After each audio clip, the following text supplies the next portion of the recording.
years ago, I was in the Holy Land, and probably the diocese is now going to have to hear a lot of Holy Land stories, travelogue stories from the bishop. But one of the things that impressed me about being there was that the situation there is in some ways very similar to what we see today. Those of you who've been to Israel know that you feel a little bit like you're living in a prison.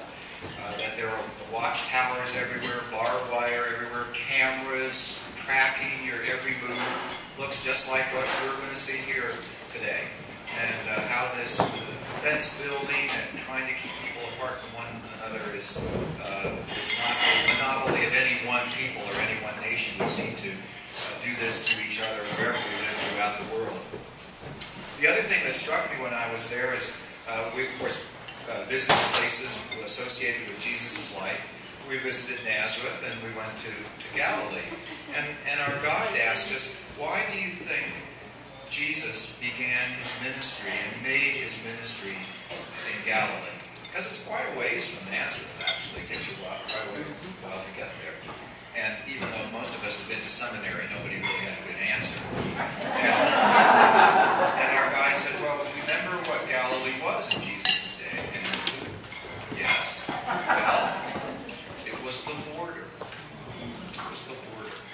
It was where several different principalities had come together, distrusted one another. Lots of officials, tax collectors, for instance. Probably Jesus' equivalent of our Border Patrol agents. And this was the world that Jesus deliberately and purposely entered into. The presiding bishop yesterday reminded us that Jesus was an immigrant. Jesus was also one who always positioned himself at the border, wherever that might be. Religious borders, cultural borders, emotional borders, political borders. We all hear about this in our education as Christians, but one of the things that became clear to me in the Holy Land was Jesus did something pretty much to irritate everybody. And we might put that or say that Jesus does everything that Jesus does challenges us, stretches us, makes us think about ourselves and all of God's children differently. And one of the people who has been an inspiration to me in that and to our church has been our presiding bishop. Some of you will remember that 2 years ago we had a House of Bishops meeting here in Phoenix, and this was right after SB 1070, and there was a lot of concern, even from some members of the House of Bishops, whether or not we should meet in Arizona, and we should maybe boycott Arizona.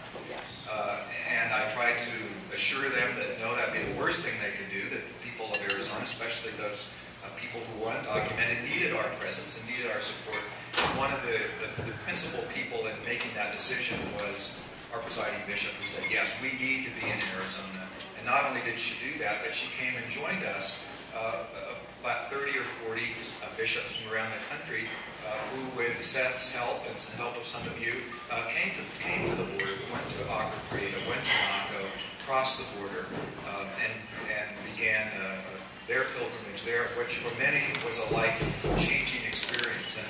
And still I hear from some of them that brought home with them one of the white crosses that some of you have seen that identify those who have died in the desert.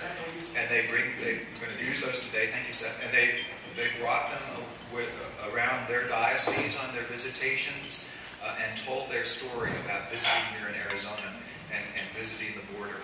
Now, as you know, this year when we tried to kind of duplicate that Bishops on the Border experience, we didn't get as much interest as we did 2 years ago because for a lot of bad reasons, immigration is no longer quite on the forefront of the political radar that it was a couple of years ago. But that doesn't mean that the problems have gone away, as we all know, and they're still here. And some of us, I think, were feeling a little bit forgotten about the issues that we face here. But one person who has not forgotten about us has been our presiding bishop. And she promised that she would come back and be with us, and she's here